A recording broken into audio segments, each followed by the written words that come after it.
Ça nous fait plaisir, Radio-Canada, d'être là encore cette année. On y était l'année passée pour la première édition, nous y sommes encore cette année. Et on peut souhaiter qu'on y sera pour longtemps parce que vraiment, ces questions de diversité, c'est au cœur de notre vision. Ça ne date pas d'hier.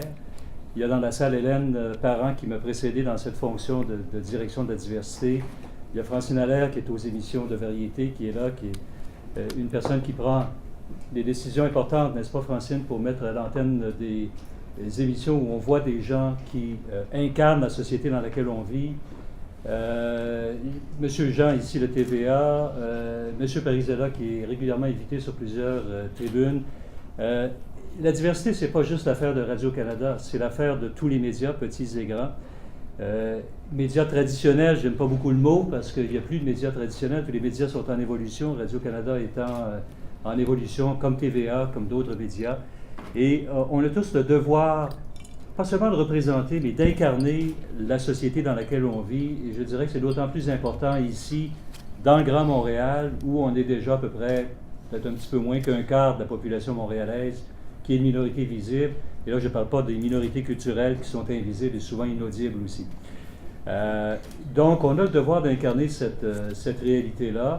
On fait des efforts depuis un certain temps. On les fait pour l'antenne, bien sûr. Alors, par exemple, en campagne électorale, on essaie de faire un effort cette année lorsqu'on interroge des citoyens pour interroger des citoyens qui sont à l'image de cette société dans laquelle on vit. Alors, vous l'avez peut-être remarqué, ça va jusqu'au micro-trottoir qu'on fait dans la rue pour interroger les citoyens sur des enjeux.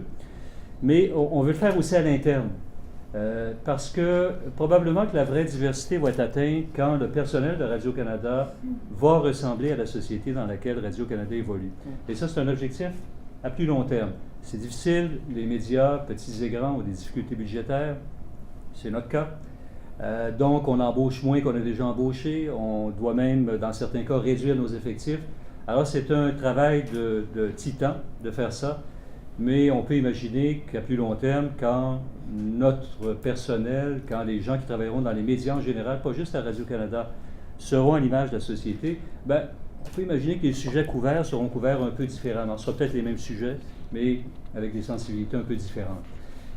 L'autre objectif qu'on a aussi, c'est quand on couvre les gens des minorités, qui bientôt seront peut-être une majorité d'ailleurs, donc, les gens de diverses origines, c'est de ne pas les enfermer dans un ghetto de couverture. Alors, ne pas juste interroger la communauté latino-américaine quand arrive un problème avec la police dans la communauté latino-américaine, et ainsi de suite. Donc, d'interroger les gens comme citoyens québécois, comme citoyens montréalais, sur des enjeux qui concernent l'ensemble des citoyens.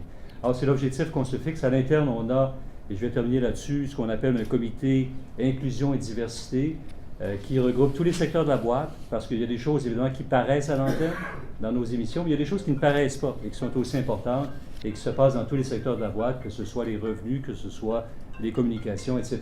Alors, on travaille avec tous ces gens-là pour que l'interne de la boîte aussi soit en phase avec la société dans laquelle on vit. Et ça va jusqu'aux embauches de gens que vous ne verrez pas à l'antenne parce qu'ils travaillent, par exemple, à la production technique, mais qui vont représenter cette société dans laquelle on évolue. Merci.